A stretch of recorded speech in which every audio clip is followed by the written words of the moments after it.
Hello, hello, hello. How are you guys doing today? Happy Monday. Happy beginning of the week. Look, I just threw my scarf over my shoulder. I was like, I think I'm gonna need this tonight. My husband is so sweet, can I just tell you? I was getting all my stuff together. I am so tired today. I don't even know why. I am so tired. I got such a late start on my videos today. I didn't get as much done as I wanted to. I only got 3 other videos done, so this is my 4th video today.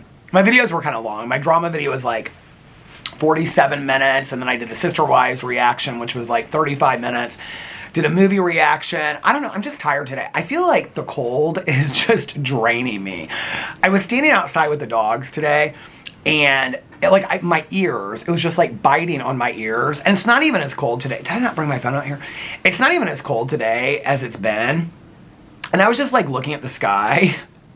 And you know, most days I look at the sky and I'm like, it's so pretty this December day. And I just looked at the sky today and I was like, we have like 4 months of this left.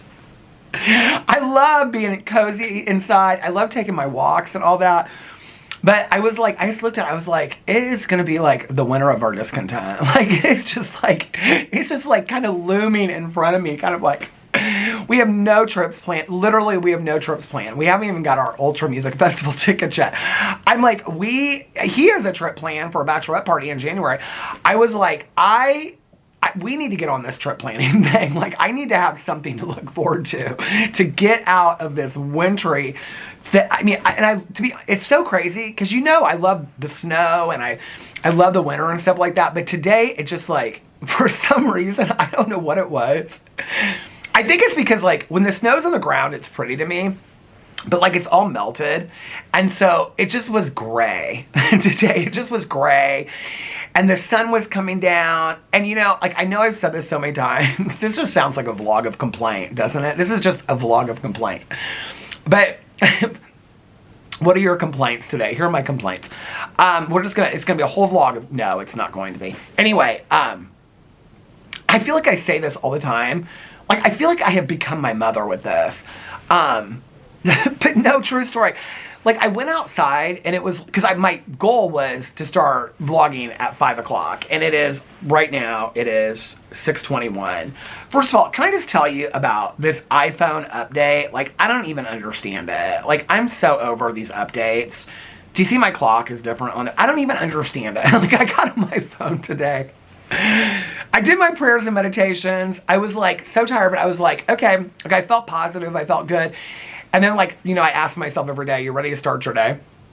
And I did, and I got on my phone, and it was like this overnight, this update had happened, and I don't understand my email now. This is a vlog of complaints, isn't it? This is just the stupid stuff of life, right? Like, I don't understand, like, why did they need to change the clock? It's like real dim now. I can hardly see it. I'm sure you can go in and change it. I know people will be like, well, Peter, you can go in. I don't want to go into my settings. I had my phone exactly how I wanted it. Why do we need to keep on doing this? Like, it's stupid. Like, do we need another update? Oh, well, the bugs protect you. My phone got stolen at the pool, okay? Like, my phone got stolen at the pool. No bug was there to protect me from that. I'm so over these updates on the phone. Like, I don't understand them. I don't know what they do. And then I'm so, like, this is like, in all honesty, like, my mom would want, like, an iPhone so bad, but she wouldn't understand anything about it. This is, like, truly, I feel like, don't call me Truly Brown. I really do feel like I'm talking to a friend right now, because y'all are my friends, but no, I really do feel like I'm talking to a friend of mine on the phone. My mom, like, Caroline and I talk about, like, of course we miss our moms, obviously, but there are things that, like, I'm kind of glad that my mom's not here for. Updates on an iPhone is definitely one of them, because she would want me to explain all of it. It's, like, one of the reasons why. No, this is not one of the reasons that I didn't have kids. But, like, my friends that have to do their kids' like, math homework with them, I'm like, I mean, friends of mine that I was in math with, and we were not smart, okay? And I'm like, how are you teaching them fractions and stuff, and we didn't even know that stuff? By the way, I brought out 2 pairs of glasses. I had one on these. I don't know why I needed 2 pairs of glasses. But anyway, to be honest with you, I'm kind of glad my mom's not here for the iPhone deal because, oh my God, the Facebook, she would not understand the Facebook, but she would so want a Facebook. And she'd be like, I don't understand what my wall is. And who are these people poking me? It would be, and then I would come over here and she'd have a list because my mom would I make lists, but she would make a list of questions she wanted to ask me. She always did this to me. And so it'd be like, okay, my first question is, can you just help me? Because I haven't seen you since 2 days ago. I was over here all the time. And she'd say, okay, the first question is, what's different between a post and a picture on Face? I would be like, oh, mother! I just know, like, if she were still alive, she would have called me today and been like, my phone updated. Did your phone? Yes, Mom, my phone updated. Okay, well, I don't know. Why is my clock dimmer than it was? Why does everything have sparkle to it? Now, I don't know. Maybe it's for Christmas. I don't know. Is there a bug on my phone? What's a bug on my phone? My mom, I can tell you what right now, the cloud, explaining the clouds, I don't even understand the cloud. Where is it? My stepmom and I, we had this whole conversation about it. We got laughing so hard, my stepmom and I, this was a couple years ago. Something went missing in her cloud, okay? And she had to like call this IT person to explain it to her. My stepmom has a degree in IT, okay? She's like, she gets this stuff. And she's like, and she goes, she knows what a cloud is and stuff like that, but like, we got laughing so hard. It wasn't until this conversation that I truly had, like, I realized how little I understand about what an effing cloud is. Like, where is the cloud? Where is the cloud? I know, people are going to be, yesterday my intro was so just all over the place, and some people loved it, and I think some people were confused, but some people loved it. But anyway, where am I at even on this vlog? Well, first, since I brought the lighter out here before it goes cold, I should probably light this dying candle that's like, I meant to bring another candle out here, but I forgot. Okay. This has been my day, all day today. You're getting to see the real Peter right now. This has been my day. Well, okay, so, first of all, I stayed up way too late last night.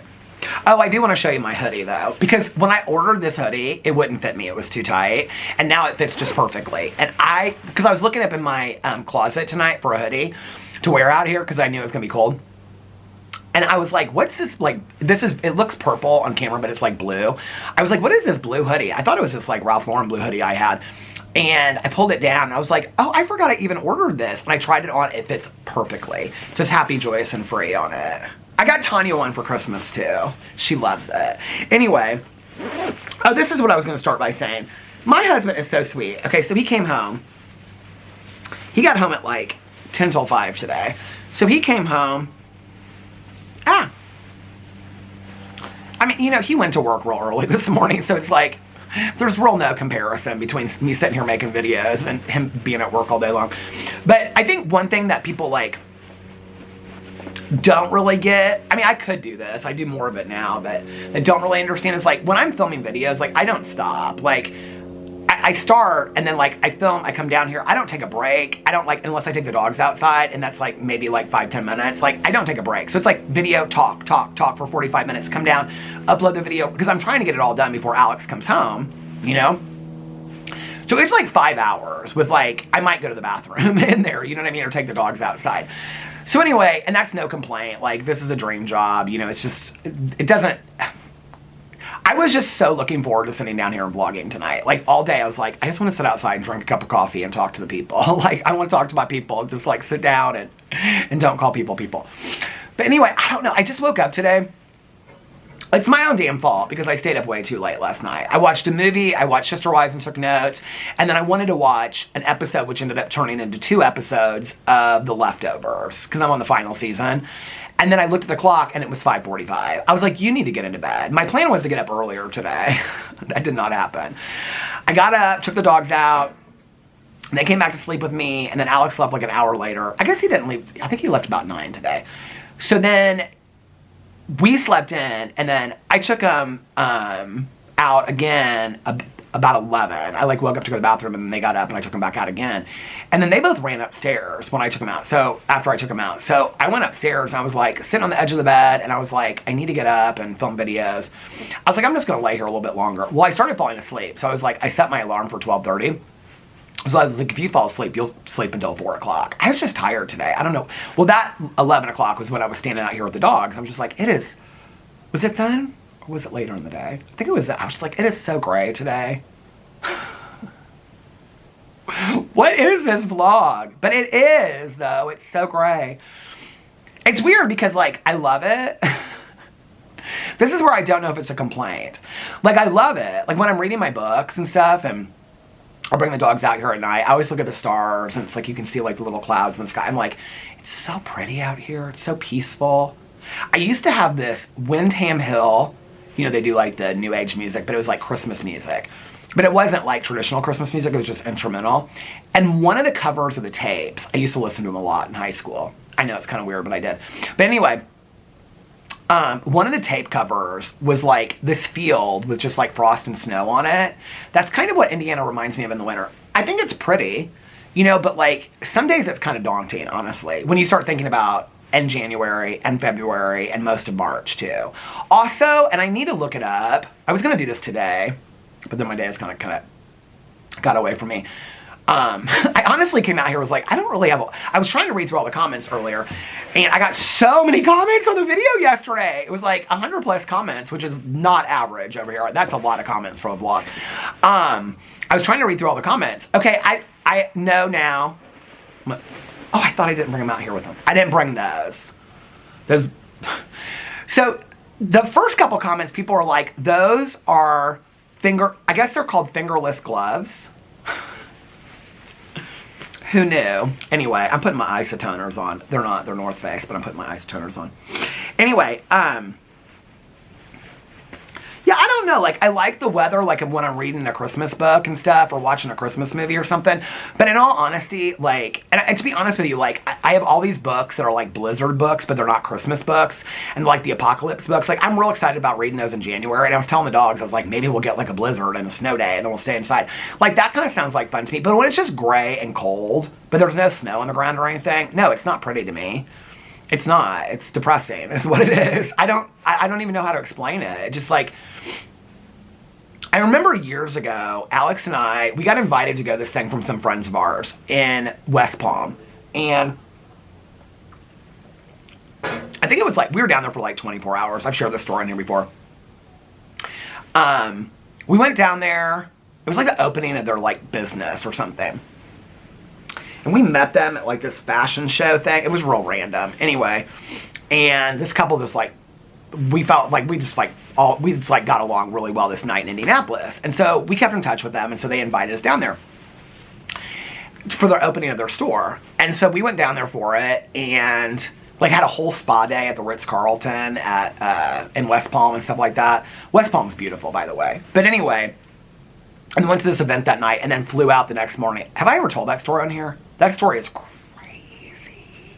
Anyway, I mean, not crazy, like party and wild crazy. I was sober. I mean, obviously when I met Alex, but I can remember falling asleep on the airport floor. We met this gal and her mom down there that were like, I don't know, but anyway, this girl and her mom was there with her. And I was real uncomfortable with, like, the rides that we were getting because it was, like, drinking and stuff like that. And I told Alex, I said, I'm not comfortable. Like, this is, like, they're driving places, they're drinking. I'm not getting in these cars. And Alex was like, fine. And this girl that we had, like, befriended there that night, her and her mom, she was like a model in Florida or something. She was like 18 or 19. And her mom was like chaperoning her or like managing her or something. Her mom was really sweet.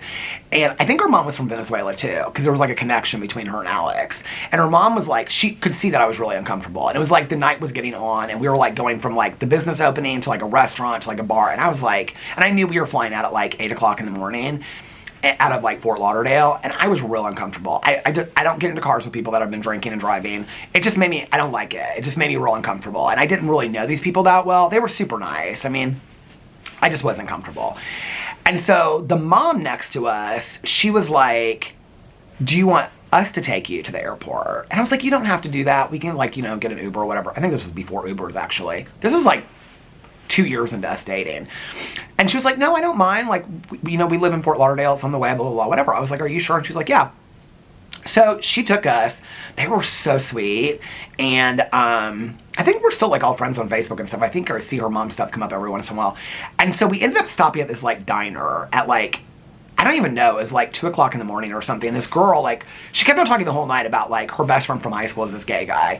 And so, like, he came and, like, met us. And they were all just really sweet. And it was like this diner that was, like, lit up in the middle of the night. And I remember this was before I was a vegetarian. And then, like, chicken fingers. And we had, like, I can remember, like, having, like, fried mushrooms and stuff. And this night, that, like, it was this 24-hour trip. Well, so these people kept on saying, like, I kept on saying, we got to get back to the hotel, because her stuff was there too. I can't remember why. They had, like, all these, like, guest of honors or something. I think we were one of them, and this girl was one of them. And I don't know why there was, like, 10 of guest of honors at this opening event thing. Anyway, so the guy was like, I'll just get you guys a room at the Ritz for the night, and then you can fly. But we were going to have to change our flights and everything. I was like, Alex, I just want to go home. Like, I just want to go home. He was like, okay.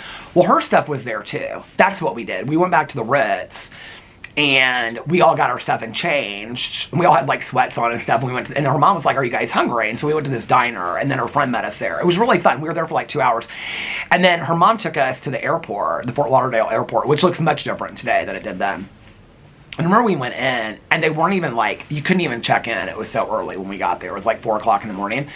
And so Alex was like, what are we going to do? I remember, like, I walked around outside, and I was like, so, do you ever just, like, I mean, the trip was fun. It was fine. It was whatever. I just was ready to be back in Indianapolis at our house. You know, I was just ready to be home.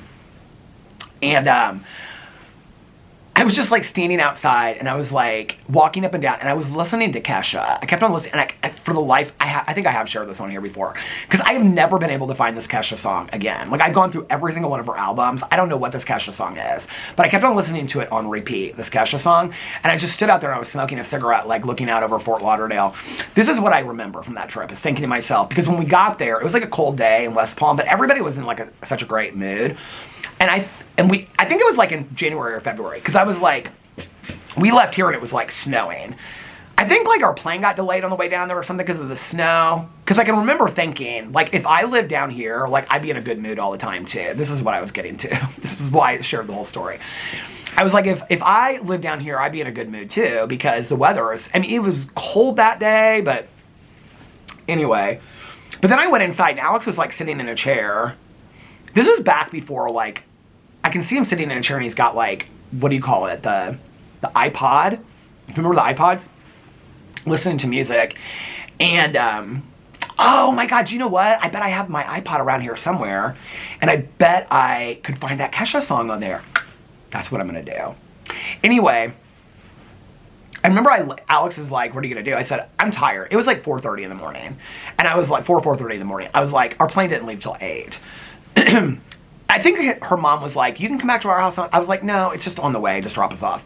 I mean, we thought it was going to be like places were going to be open and we could sit in a coffee shop. It was nothing. It was like and at that point they hadn't redone the airport. It was real small. Maybe it was the first year we dated. I mean, that would have been like maybe 2008 or something. I think that was the first year we dated. Anyway, so I remember, like, I put my backpack, and I laid down in my backpack, and there was not one other person in this entire airport except for Alex and I. And I was, like, laying on the floor of the airport, because Alex was like, that is so gross. Are you seriously? I was like, I'm tired. I'm sleeping on the airport. I was, like, in sweats. I was like, I'm done. I'm laying down. And I remember I woke up. This is the thing. I can't sleep on planes. I can't sleep in cars. I can't sleep in weird places. I have to be, like, in a bed to sleep. I can't even really sleep on a couch, to be honest with you. Like, all my friends, like Tanya, everybody, they always fall asleep on the couch. Alex I cannot fall asleep on a couch. Like, I have to be in a bed to fall asleep. I know, it's real weird. But anyway, I woke up, and I, like, looked, and all I saw were legs. There was, like, I mean, it was packed, the airport. I don't even know how I slept through it. So anyway, and we flew back, and Alex was like, we should have just let him get us a hotel room. I said, we would never have gotten a flight out of here, or we would never have figured it out, whatever. So anyway, there's so much more to that trip. Girls roller skating down the street for the opening of this business. We're in some back room. This woman looks at me and she goes, everybody in this room is a billionaire or something like that. I was like, ooh, okay, I'm ready to go home. Diner at 2 o'clock. It sounds like a movie. It felt like a movie. It really did. But anyway, I think that guy, so we met him here at a fashion show, and he was here because, this is so weird. Okay. she owned like this was before I was even on YouTube and talked about beauty stuff, but she had started like a lash line or something. And he was like, I think they're divorced now. They had a couple kids together though, but like, he was on like some soap opera, like Young and the Restless, not at that time. Like he had been on it and then he was off. And they were opening this business together in West Palm. Well, we had met him here at this fashion show through a friend of ours. I did this fashion show here in Indianapolis. When Alex and I started dating, there was like a lot of like fashion stuff. I know it doesn't sound like it, but there was like this Midwest fashion show and stuff, and we went to all this stuff. So we met him there at it was at some house out in the middle of nowhere. They had this like fashion show outside. I don't know why they were there. I think they were like the sponsors maybe of it or something. And we ended up talking to them. I remember talking to him about, like, I always wanted to, because somebody introduced us as he was on the soap. I had never heard of him before. And I was like, they were both, like, really good looking, this couple. They were, like, my age, and I think he was maybe they were both a little bit older than me. I don't know, maybe. But anyway, Alex was talking to the wife. I was talking to him. And I was like, I always wanted to write for soaps. And he was like, yeah, it's a crazy life. And we ended up, like, talking throughout the whole night, sitting with them for the dinner after was it a fashion show or was it like an opening of a magazine here or something? I don't know, it was 18 years ago. All I know is we went to West Palm for one night and flew back the next morning. It was a wild night. That spa was fantastic though, at the Ritz-Carlton at the West Palm. Alex and I floated on these swings over the water while we were drinking like herbal tea and stuff like that. We had all these massages and stuff. We did like every treatment they had. The guy was like all the people that were there for not all the people that were there for the opening of their business, but like, I don't know, but there was like 10 guests of honor. I don't know why we were. I don't really have any clue why we were. But anyway, we were all at the spa for the day and we got to like do whatever spa treatments we wanted to do. That was really nice. Now that I look back on it. Those were like years where I'm still like this a little bit. Like, I'm very, like, okay, when we went to Tulum, well, we went to the resort for Alex's birthday, and then we went to Tulum that night, and Alex organized the whole thing, and he had a guy from the resort that was driving us, and Alex, like, he was off from working at the resort, but Alex was like, will you drive us? And, like, he's like, I'll pay you, like, whatever, and so, like, Alex paid him just to, like, sit outside the club the whole night, and, I get very nervous about that kind of stuff. Like, I just, like, you know what I mean? Like, when I'm in another city that I don't really know. If I have a hotel room somewhere that I can go back to, I'm totally fine. But if we're just, like, winging it, well, for Tulum, I was a little bit like that. Because I was like, I'd never heard of this club. It was a random night. It wasn't, like, a weekend night or something like that. I can't remember anyway. But I've gotten better about that. I've gotten better about, like, spur-of-the-moment, spontaneous stuff. But back in the day, I definitely wasn't. And I definitely think it came, especially the early years of Alex and I dating, because Alex is very much that person. Alex is like, oh, we met this person an hour ago at this bar, like, oh, and they have a yacht, and they want to invite us on their yacht tomorrow. I'm like, no, I don't know them. Like, that makes me uncomfortable. I don't know them. Alex is like, come on, it's a yacht. I'm like, today I would. But, like, I would vet it out a little bit. You know what I mean? I would vet it out. And we've actually met some really cool people that way and some really great friends. But like the early years of us dating, like that was actually a big thing between us because like I would get really uncomfortable in situations. I think it's a sober thing. You know, like you learn in early recovery, like one of the things I learned was that you can leave any situation anytime you want. Like that's the one thing that you have. Like if you're not comfortable somewhere, you can just leave. So I've talked about this before. Like, one of the reasons I stopped going out when I started going back to meetings was because I just felt like I was having useless conversations, but also it just felt like the night was never going to end. But then I was like, I can decide when the night ends. I don't have to just stay out forever and ever and ever. You know what I mean? And I think, like, what's changed is I'm probably more spontaneous and Alex is more careful. So I think we balance each other out more now. Like, we're more on the same page than we were at first, you know? I don't know. My dad is definitely a lot like Alex. Like, my dad is, and my stepmom's definitely more like me. Like, I remember going on trips with my dad and my stepmom, and my dad would, like, rent a car and drive to places that, like, I mean, were remote, and my stepmom would be like, where are we? Like, I don't, you know, like, this is scaring me a little bit. My dad would be like, it's fine, blah, blah, blah, blah, whatever, and all this kind of stuff, and, And as a kid, I mean, at the time, I would have been like 10, 12. I would have been just like, yeah, this is cool. Let's do this. My dad would find like some remote beach you had never heard of before. And my stepmom would be like, we're the only ones here. I'm not comfortable with this. And my dad would be like, it's fine. Like, I heard about this from this guy that was standing on the street. Like, you know, and my dad would be like, come on, let's go. It's supposed to be the most beautiful beach here or whatever. And my stepmom would be like, I don't know about this. I think I'm like more like that. Like, I don't know. I'm always just kind of like, I think also, you know, I mean, there's obviously so much violence in the world today. And I don't know that it's necessarily gone down. I think it's shifted. It's how it's gone down. And I think that violence comes from a form of anger and misunderstanding. But I came out into a world of HIV and AIDS, homophobia. All of that still exists today. But it was in a different way when I came out in 1990. And I can remember leaving clubs where there were police officers outside protecting us. And one of my friends got like, she was beat in an alley right down from a club. Another friend of mine was like taken home and by these two guys that was like, they were like, can you, and not like in a sexual way, they were like, can you give us a ride home? Because he had been talking to him all night long. They were like, he was like, yeah, you live by me. And they took him out of the car and they asked him before they took him out of the car, they said, are you afraid to die? Like, do you believe in God? And he was like, yeah. And they shot him in his head, dragged him out of his car, stole his car, and left him to die on the side of the road. He lived after that for many, many years. It's just crazy to me. He and his partner, actually, I was talking about him not too long ago, he and his partner actually died during the pandemic, sadly. But, you know, like, when I came out, I mean, we were, like, careful. Like, we had to be. I can remember friends of mine. I'm so thankful that I had some of these friends of mine. Like, when I came out at 18, they were, like, 25. And they would say things to me like if you're in a restaurant and you're not with like 4 or 5 other gay guys, like if you're just with one other person, be very careful when you walk in the parking lot.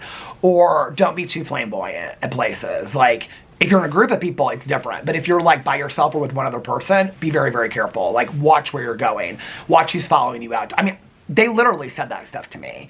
I mean, it's scary to think of a little bit in retrospect. I don't think about that really as much today. I mean, I don't think about it at all today, honestly. But I can remember my first couple years of being out, like especially like, I mean, when I was drunk, I don't even know that I was conscious of it, but I'm so thankful that I had people that were looking out for me. But I can remember like going downtown, like when I wasn't drunk, on the way downtown to friends' houses or going out to clubs and whatever, and going into gas stations and like picking certain gas stations depending on what I had on. Like if I had like a sleeveless t-shirt on or something like that with jeans. I mean today that doesn't sound like anything, but like I'd be like, this is not the gas station to go to. Like I'm gonna, like somebody's gonna like harass me in here and stuff like that. I can just remember thinking a lot about that and always being careful. And my mom too, like when I came out to my mom said, you know, like people are not kind to gay people. And I didn't really understand like what she meant by that. I think I learned rather quickly. I mean, you know, I knew because I had been bullied. And I told her that. I said, I understand that, Mom. But she's like, I don't think I had seen what she had seen. You know, I found out later, you know, that my mom had known, you know, friends of hers and people that she knew that had died during the AIDS crisis and stuff like that. Not a lot, but she knew people. And I think my mom, as liberal-minded as she was, and as diverse her friend group was back then, I think she had a better idea of what I was coming out into than I had myself. And I think because of that, and because I think her friends at the time that I came out were like in their 40s and 50s, I think she was afraid for what I was going to face because she had seen them already live through that. And I think she was afraid for my life, honest to God. I think my mom, the Matthew Shepard thing really, really hit my mom hard. I've talked about that on here before. My mom reached out to her mother, his mother, when he was in the hospital. And my mom ended up, like, I've shared this before, but she got a note, like, years later, like, I think it was when she passed away. My mom, like, she kept up communication with her through the years and stuff like that. I think Judy Shepard's her name. My mom was really, that was, like, the moment for my mom that I think changed a lot for her. I remember calling her. If you guys don't know about Matthew Shepard, please look it up. It's really important to the history of LGBTQI plus people. Matthew Shepard was in a bar. He wasn't hitting on anybody. He was just sitting, I think it was at a bar. And it wasn't a gay bar or anything like that. It was just a bar. and it was in Laramie, Washington. Is it? No, Wyoming. Wyoming. And he went with these two guys, and they ended up like just assaulting the hell out of him and leaving him to die on this field out in the middle of nowhere, like a scarecrow. And he ended up dying. People found him and took him to the hospital, but he ended up dying days later. I remember my mom at that time, she was watching like all the coverage. I don't even know how she got through to her. I have no clue. Like, I remember my mom telling me the whole story and whatever, but the camera stopped for the 30-minute mark. I don't remember. I would have to look into some of like her journals and stuff to find that out. I should do that. I really should do that because that's important. But I don't really remember how she got through to her or how she ended up talking to her or whatever. But I remember my mom calling me, and it was if you were at that time, like remember that, and you watched MTV or something, MTV would put up, like when the Matthew Shepard thing happened, it was such a pivotal point, not just in LGBTQI plus history, but I think in all diverse communities, because they started like MTV for like an entire week straight. I remember it, like they would just run across the bottom, like just one hate crime after another that had been like registered or reported. And I can remember my mom like watching it on the news, like just constantly the updates on Matthew Shepard. And I remember talking to her, and she was like, this is like something like, this is what I was afraid of. Like, this could be you. Like, this could be any of your friends out there. Like, you guys trust too much. You don't know like who these people are, blah, blah, blah, whatever. My mom's like, there's a lot of hate in the world. I remember also when we went to go see, my mom and I went and saw Boys Don't Cry with Hilary Swank. And Hilary Swank in the movie plays Brandon Tina, who was killed in the movie and was trans. And I remember my mom, like halfway through it, got up. I mean, she was very upset. Got up and like walked out of the movie theater and came back in and was like, I think it was because there's a scene, I can't say this word on YouTube, but there's a scene where Brandon Tina is assaulted. And I think my mom, I don't know, that I just think it was too much for my mom to watch. But my mom, I remember after the movie talking about what an important movie it was. It's weird because I think about like how like ahead of her time my mom was. I remember my mom, like when I was in high school, talking about this book called Conundrum that was about like, it was this trans woman's experience. And I remember her talking about this book that she had read. My mom was always reading about things that she felt were important, and she definitely loved memoirs. But I remember after that, watching Boys Don't Cry, my mom was just kind of like, it's interesting. I was like, I can remember us talking about it, and she just was really still. My mom had a lot of problems with just like hate and violence and anger in the world. She didn't really understand it. She didn't really get it. She couldn't, I don't know. She kind of retreated into herself a little bit. And I remember Hilary Swank won that year for won an Academy Award, and my mom was like so ecstatic about it, you know? Yeah, it's weird. How did I get onto all that? Oh, talking about Alex and I doing stuff. I think I still have that in me. I think I have that protector, because my mom would say, like, you need to make sure you're safe at any expense kind of thing. Like when I came out to her, I'm like, Mom, I'll be safe. I thought she actually, when she said it to me, I have talked about this before, I thought she meant like getting HIV. And I said something to her about that. I was like, I'll be safe, you know, whatever. And she said, what just fell? Oh, my phone just fell down here. Where did it go? Oh, it's the lighter.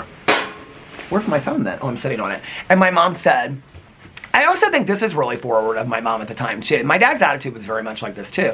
My mom said, I'm not talking about that. We'll cross that bridge if we come to it.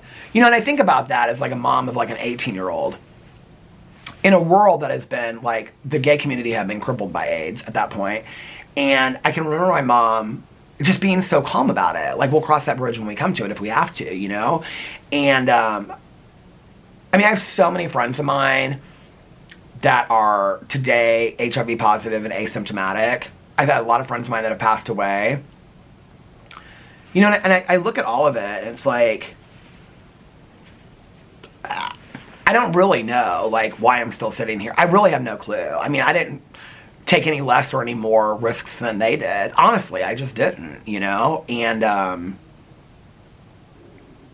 I don't know, whole generation of people gone. But I think like,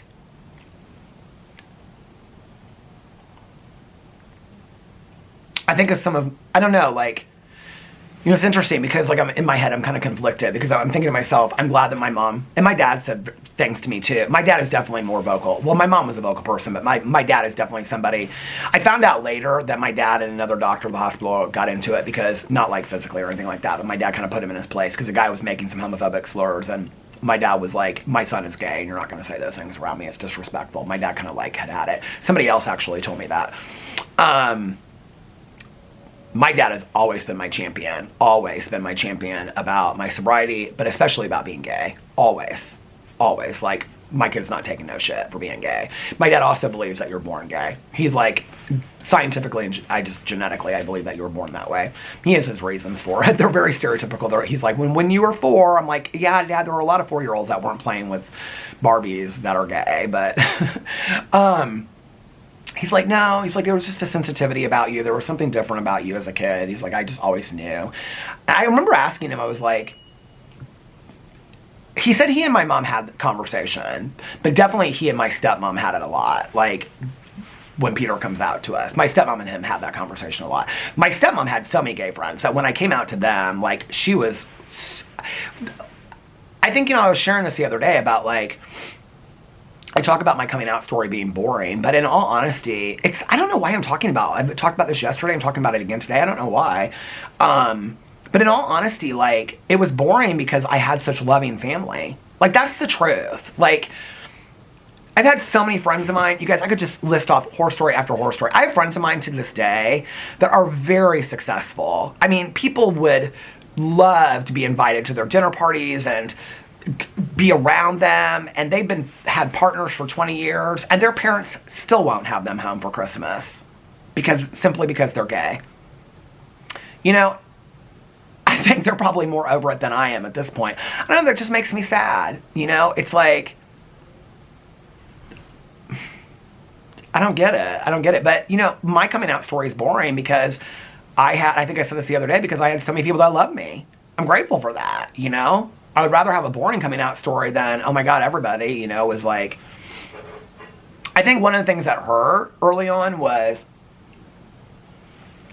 when I came out to my friends and none of my friends were surprised. Oh, we all knew. And I'm like, and I found out that some of them had conversations. They didn't know how to ask. We didn't have the language back then. I don't even know that we still do today, how to ask somebody. But I do wish, like, maybe individually, one-on-one, some of them would ask me, because it was hard. Like, that was so hard for me. I mean, it's so weird now living my life online, and I don't even know who's watching my videos half the time. You know what I mean? Like, I mean, I know, like, some of you guys, because you comment on my videos or you DM me and whatever, but I don't know the majority of people that watch my videos, and half the people are hiding behind, you know, profile names and pictures that they don't make no sense, and you know what I mean? And I'm sitting here talking about all kinds of personal aspects of my life, and I couldn't even look at one of my dearest friends and just look at them and say, like, I like guys, I'm gay. It was so hard. And even harder than that was accepting it myself, that was who I was. Like, I fought that internally for a long time. I was like, well, maybe I'll just, like, have to, like, marry a woman, have kids, and then this will just never be part of my life. Like, I'll just have to, like, ignore it. I think that's why I do relate a lot to, like, older men and women coming out later in life, because I think that was a possibility in my head at one point, that I was like, okay, well, maybe I'll have to do this. I think that had I come from a completely different family, I think if I had come from a family that was like, we're going to disown you, or you won't be invited to anything anymore. My family was really important to me when I was younger. I mean, as an only child and stuff like that, I think I probably would have just, I don't know, or like a lot of people do. Somebody left a comment on my video when I was talking about it and talked about about sharing a place for 20 years or something. Like, that makes me sad. It breaks my heart.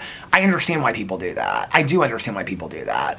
I've had a lot of, I mean, back in the 80s, I think this whole down low thing, like, everybody's talking about who's on the down low, and that's on the down low, and whatever, and my friends and I used to talk about, I dated a guy that was on the down low, and, I don't know, I look at that differently now. I don't know that, what do? You know, just completely disown a part of yourself so that somebody else is okay with you.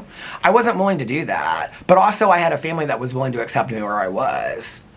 If I didn't, I don't know, like some of my friends that are extremely successful, went to some of the best colleges, graduate schools, law schools, medical schools in the country, and their families to this day don't want anything to do with them, and they're older than me. My friends, not their parents, they don't want anything, don't even come home for a funeral because we don't want to see you as long as you are gay and you have a boyfriend. I mean, that to me is sad. You've completely missed out on your child's life because of that one aspect that you just cannot get over. And it's so sad to me. I just don't get it. I don't understand. I don't know. I think that that's a part of my mom that I really do get. Like, my dad is very pragmatic. My dad sees things very much in black and white. My mom did not. My mom lived in the gray a lot.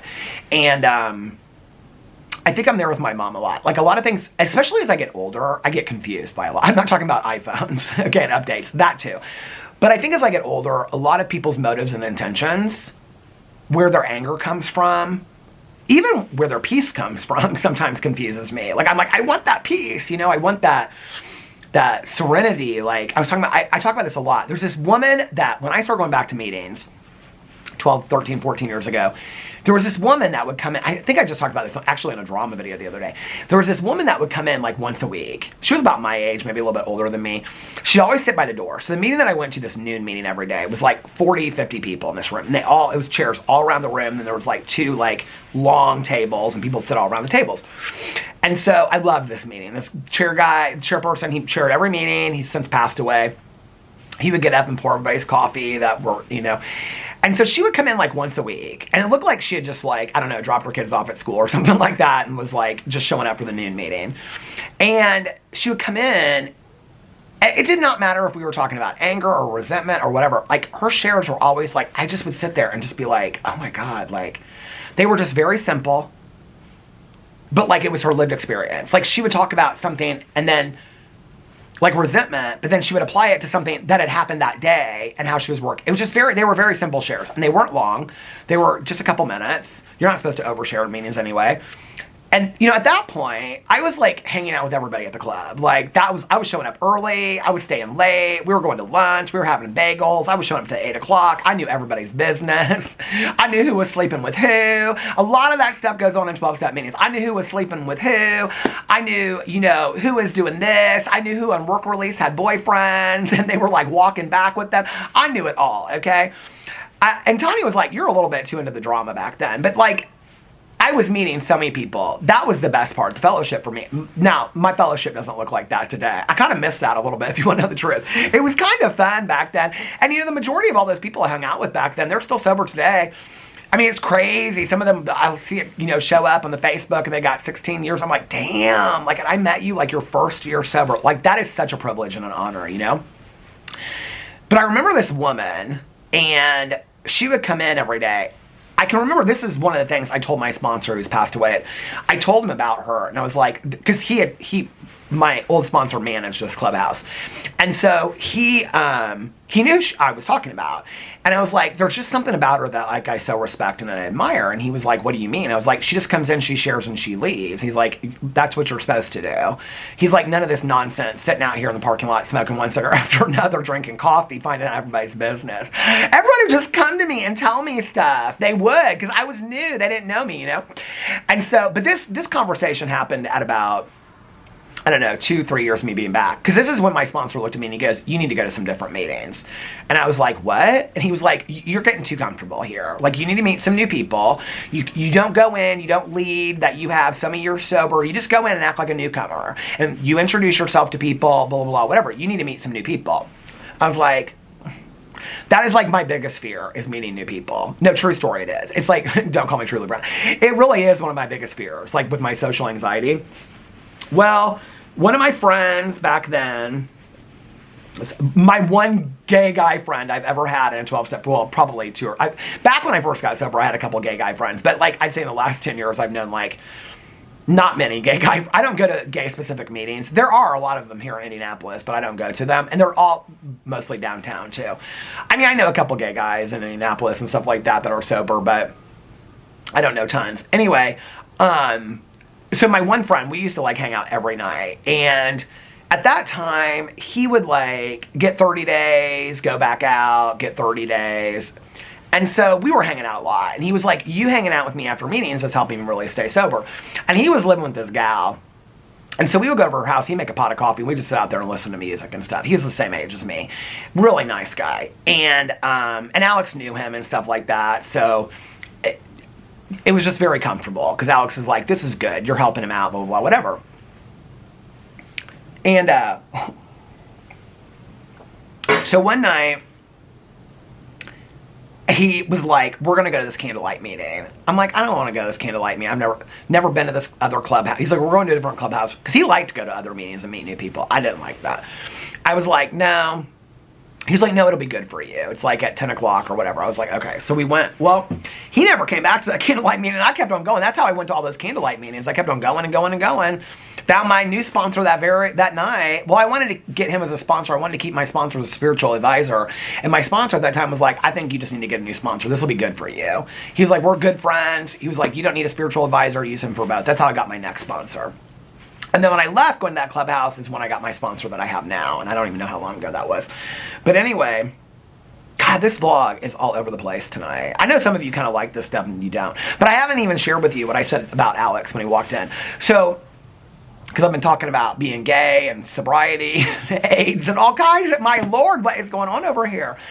See, you guys have helped me so much. I am so cheered up right now. I just have to tell you, okay? I love all my channels. I really do.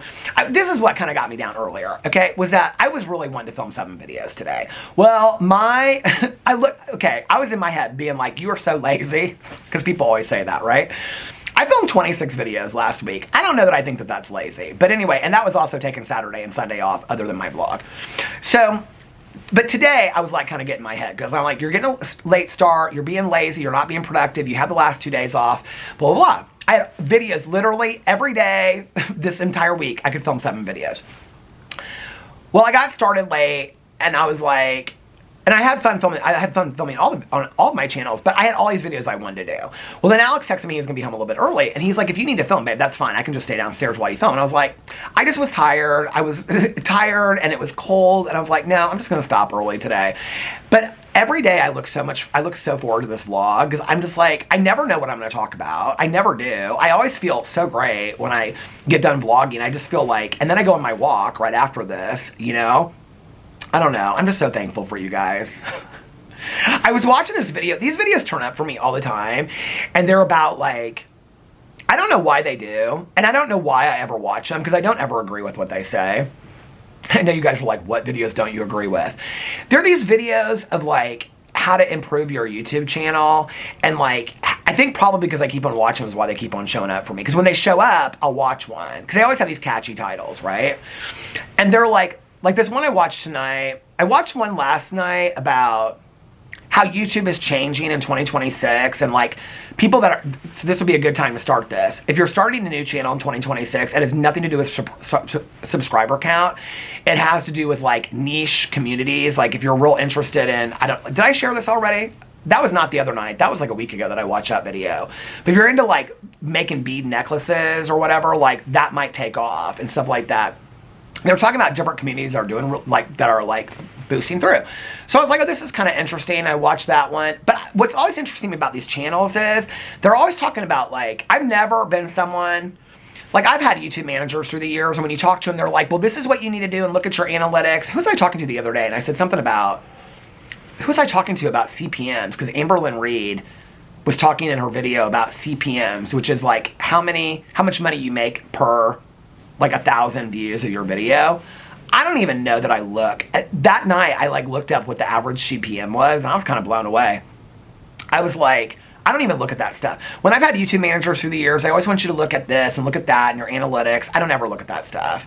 Yeah, I look at like what a video does. Like I noticed that like I got more comments yesterday's video than I did. I look at that kind of stuff, but like to go deep into my analytics, and I know a lot of YouTubers that do that, and they will do their videos specifically per their analytics. And I think it works for some of them. I'm just not that person. I just like, I never wanted to do that. I mean, YouTube has always been organic for me, and I'm like, it'll work until it doesn't.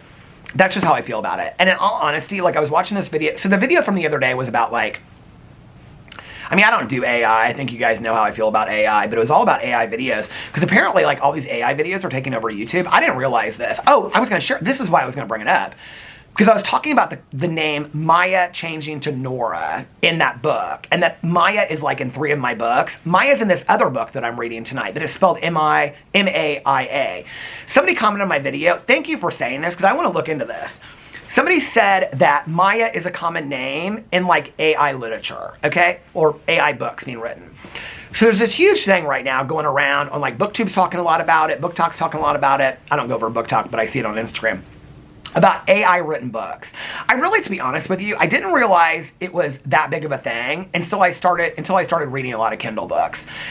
I heard about it like a year ago with like the AI generated books because people were talking about how it's like cheating the system and you can like have a whole book written for you basically on AI, chat, GPT. I don't even know what I wouldn't even know how to do that stuff.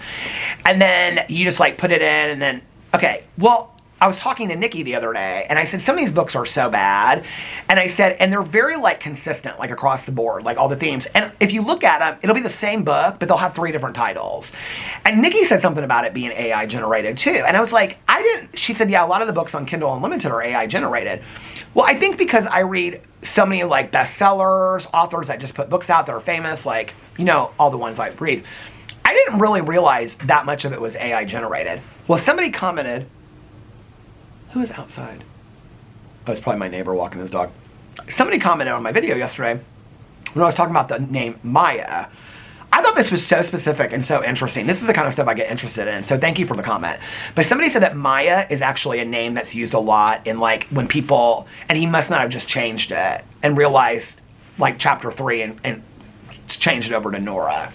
Anyway, y'all should, if you're interested in the AI stuff, there's always videos coming out about like, a lot of these AI channels are being taken down because they're just like feeding information in and regurgitating it from like X, Twitter, Reddit, and all this other kind of stuff. And there's like, apparently the way that YouTube is looking at it now is that you have to add, like the viewer has to go away from it. Like these huge channels have been taken down. I didn't even realize that. I'm not really that interested in it because I don't do any AI content. But like you have to, like the viewer has to walk away, like having a spin on it that they wouldn't have gotten had they just read the source material or something like that. Like there has to be like commentary to it or whatever. I thought that that was interesting. But like he cited like these channels that had like millions of subscribers. Oh, this one was really interesting because it was a lot about like these thumbnails that people are using that are AI generated. He used this whole example of like P. Diddy. And like when P. Diddy happened, they would use like thumbnails that were AI generated. But then like they would put a quote or something on the thumbnail, but the quote would like, it was just real interesting what he said, but I don't really understand all that stuff. But then I was watching this video today, so I think because every once in a while one of those, but that wasn't the title. If the title had been AI channels, I wouldn't have watched it because I could care less. The video was called something, I'll have to look it up in case anybody's interested in it, let me know. You can DM me and I'll let you know what the video is called. I can look at my history, but it was called something like, the title had nothing to do with AI. It was like, YouTube is enforcing these rules in 2026 or something like that. But anyway, so the video that I watched today, though, I watch videos or listen to music like on my YouTube when I'm like uploading videos and stuff. And I was sitting there so long, it took me so long to upload these videos. Oh, my battery just went to the halfway mark. I have another battery. But anyway, this video today was about like, it was an interesting concept. I believe what he says, but he was talking about like if you're an individual creator, I think this is the guy that did the AI video. Oh, this is what I was going to say. What's interesting to me about these channels that do these like YouTube videos, like how to build your subscriber count. Have you ever noticed that they don't have a lot of subscribers? Like you have all this knowledge, but you don't know how to build your own channel. Like that's interesting to me, right? But then this one channel said that like in 2026, YouTube is focusing away on subscriber count and more just like on video content. So like videos could like go viral, not based on your YouTube subscriber count. Like somebody could upload a video for the very first time and it could go viral based on, I thought that was interesting, you know? I think that gives a lot of hope to people that are starting new channels out there. This might be the time to start a new channel if you're thinking about it. So anyway, a lot of people through the years have been like, oh, I want to start a channel. When should I start it? Start it now. Why not? You know, what have you got to lose? You know what I mean? But anyway, this video I was watching today, it was short. It was like 12 minutes. And he was talking about like, why like YouTubers, but this was the thing, okay, and I don't love these videos. It was all focused on how much money you make and how much money you could make, and oh, that was the other thing about the AI videos, was that a lot of those videos, like they'll promise, this is how these channels are getting taken down apparently, they'll promise like you can make $10,243 in a month, but there's like, it's not true. Like, they'll say in the video, if you do this, you could, but like the thumbnail's misleading. You can't, like, so apparently you can't do like misleading thumbnails or something. I don't know. And it's like, so he was saying that like AI isn't, or YouTube is encouraging AI, but at the same time, they're like really breaking down on AI because everybody's doing AI now. I don't know. I keep up with all the YouTube updates, but half of them don't even apply to me or make sense. So, but anyway, the video I was watching today was talking about like individual creators, which is what I would be. And not like, he was talking about Mr. Beast, like owning companies and all this kind of stuff. And that there's performers and producers. And a producer would be somebody that like, if I came on here, and I was really taking it to the level of like thinking about like beauty influencers, because he was talking about promoters are people that will like, their videos are really just promotion and they're selling you a ticket to the concert. I thought it was an interesting concept, but he was talking about like how, like you want to be a promoter, not a performer. Because a performer is like, you got your guitar case open on the street and you're just waiting for people to tip you. Basically like what I do, okay? Like you're just, if a video does well, it does well. If it doesn't, it's whatever. But like if you're not using your platform for something else, then you're not like monetizing to your benefit. This is where you get me effed up, okay? I do this because I love it. When you start thinking on a level, and maybe I should, I mean, to be honest with you, the people through the years that I've known that have done that have burnt out real quick. Where they're like, oh no, I'm taking this to another level. I'm going to do this. I'm going to do that. I'm going to do this. And I'm going to, you know, put this together and all this kind of stuff. And I'm going to put this book and I'm going to sell this book out and whatever. But I was thinking about beauty influencers because I thought, well, that would be on some level the same thing as like beauty influencers doing like a palette collab or like Jeffree Star releasing makeup. Like, I think to some degree it's why like, if some of those people stop doing YouTube videos, like that's their marketing, they're promoting, and the ticket sales, like the concert is the makeup. So why makeup sales are going down a little bit. Maybe I'll do a drama video about that. But anyway, I thought that was interesting. I was watching that. But this guy was like, he was talking in there about like, you really want to put out like, the videos that you want to put out are ones that are like catchy titles and this and whatever. And I said this in a video the other day. It was interesting because I said something about my titles and somebody said, you don't need to put clickbait titles. We'll watch anything, which I appreciate. Thank you. But I do notice when I do like, I did an update yesterday because I just kind of wanted to prove it and it got more views than it usually does over here. So if I put something like that on there, I will. If I put up here like Santa Claus is coming to town, ain't nobody gonna watch. I mean, the majority of you that watch every day will continue to watch. But you can just look, you can see. But I don't really even care about that, honestly. But he was like, you got to do this and you got to do that, and then your views this, and then you got to average out your views, all this kind of stuff. I was like, no, I clicked off the video. I was like, I got to stop watching those videos because I always think they're going to teach you some magic trick or something. You know? I mean, if there was a magic trick, they'd all be like, you know, having 100 million subscribers. None of them do. So if I got to stop watching them, because you know what else just comes up as my suggested? What was it today that I watched? Simon Cowell is surprised that guy walks on Britain's Got Talent in heels, but he sings like a legend. That's all the videos I watch, are all just those audition videos. I love them so much. But anyway, so, but I'm like, no, I don't agree with that. I don't. Like, I agree with being yourself, speaking your truth, having fun in what you're living your passion. I always tell people this when they want to start doing a YouTube channel. I say, don't ever do it because you think this is going to be your job or because you're going to like, it's all, half of it's luck. I think 80% of it's luck. I think another 10 or 20%, I think back in the day it's because people were nice enough to shout me out, you know. I'm still thankful to this day that Trisha Paytas and people shouted me out. I don't think I ever would have gotten, you know, like people would have known who I was or watched videos.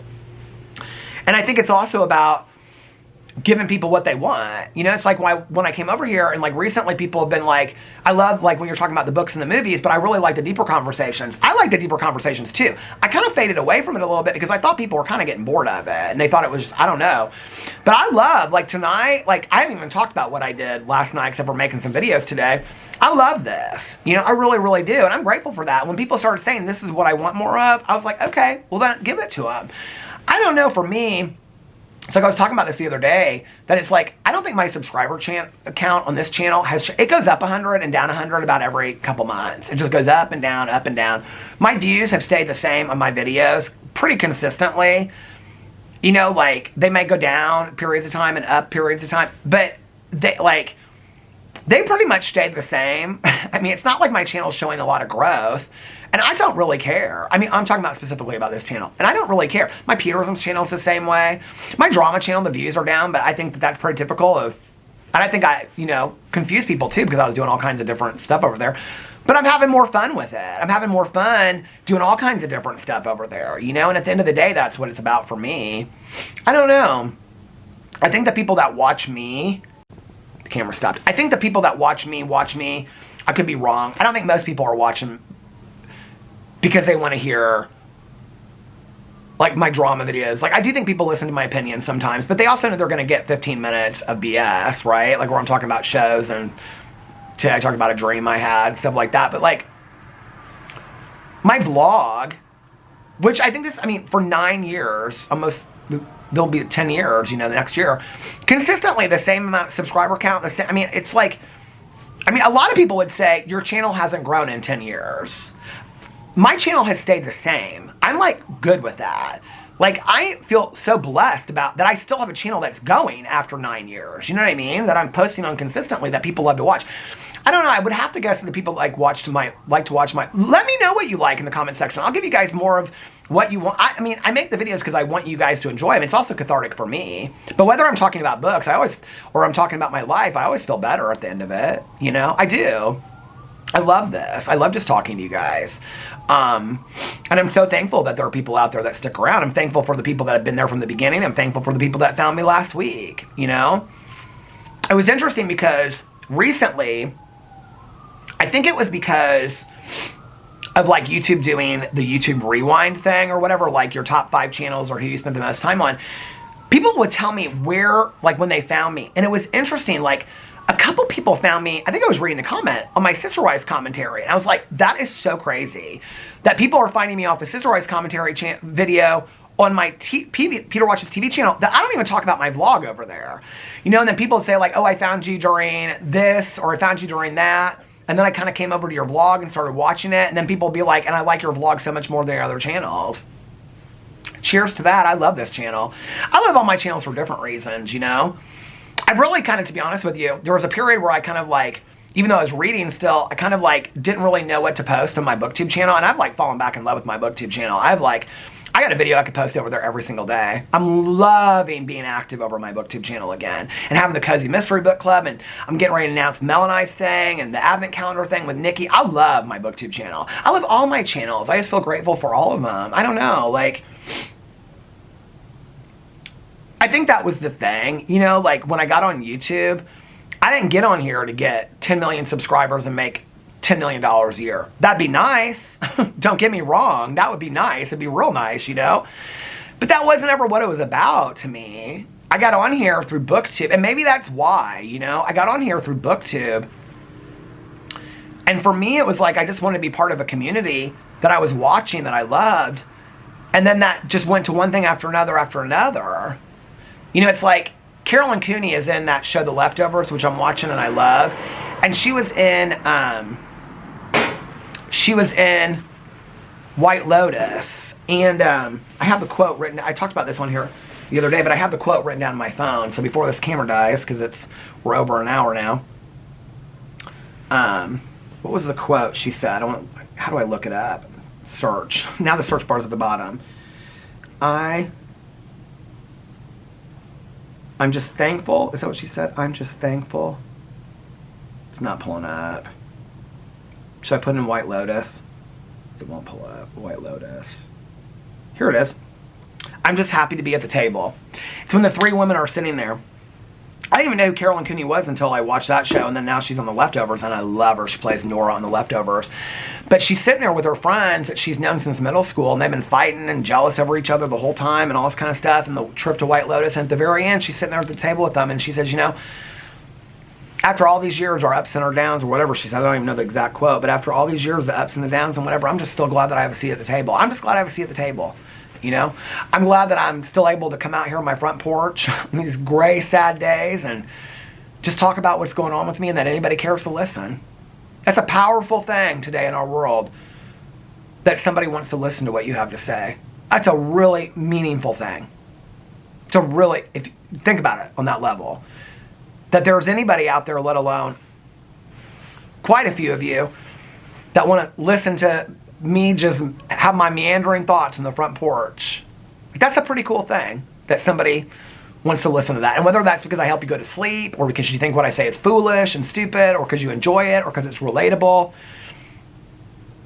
or just because I feel like a friend, or you think I'm funny, or whatever, you know, like, that's a cool thing, that we still listen to each other. And it doesn't have to be in a comment that goes viral about some issue online and we have to have the most angriest thing, but I can sit out here and I can talk about the weather, or I can talk about a book that I'm reading, or, you know, and that anybody's interested in that. And to be honest with you, as I get older, and I kind of have always felt this way, those are the conversations I'm most interested in. In all honesty, I love making videos on all my channels. I watched Black Christmas last night, did a reaction to it. I love watching Sister Wives. But this channel, these are the conversations I'm most interested in having. Really, they are. I really, you know, this is where I just love to sit back and talk about whatever. So, yeah, I watched TV last night, got up, filmed some videos today, went on a walk, gonna go on a walk now. And that's been my day, and it's been a great day, you know. It's been a little daunting with the weather, but we're gonna make it. We're gonna make it through one day at a time, right? So anyway, thank you guys for still letting me have a seat at a table. I'm forever grateful for it. And I love YouTube, and I know that might sound cheesy, but I do. I get up every day thinking about what I'm gonna, you know, like, I'm gonna film this video. Today I had to figure out, like, which videos am I gonna film, because I couldn't film all of them. I knew by the time I got started. And I was like, but I always know, like, when Alex comes home and he's with the dogs, that I'm gonna come out here and vlog, you know? Oh, this is what I was gonna tell you. They said, so, like, Alex always asks me on vacation and stuff, babe, how are you gonna vlog? Have you vlogged yet? He knows how much I love this channel. And so when he came in, I was sitting at the computer and my eyes were tired from wearing reading glasses all day long. And he said, are you okay? And I said, I'm just kind of tired today. And he's like, yeah, it felt like a long day. I said, it has felt like a long day. And I said, I haven't been up that long. He started laughing. And so he's upstairs with the dogs, right? And I'm like getting the videos up, and I don't even have them all up yet. I've still got to put up the TV video and well, I've got them uploaded, but I just haven't posted them yet. Posted the drama video. But anyway, so, like, I get the stuff ready in the computer, or in the kitchen, like my glasses and my phone and the lighter and the coffee and everything like that. Oh, by the way, remember this cup from last year, the LL Bean Peanuts cup? And so I was walking outside, and Walter came running down here to see what I was doing. And then Alex, I was like, can you call him back upstairs? So he went, called him back upstairs. And I said, okay, I always tell him every night, like, I'm going outside to vlog. And he's like, okay, babe, stay warm. He goes, make sure you don't get too cold out there. I love my husband. I love my husband so much, and I love our life. And you guys are such a huge part of that. I mean, every day I look forward to vlogging, and I'm so grateful for you guys. So, so thank you. And, yeah. I always feel so good when I get done vlogging. I do. Anyway, I hope you guys are having a magically amazing Monday and a fantastic beginning to your week. If nobody else has told you this today, I love you guys. And, of course, I'll see you tomorrow. Bye. Love ya.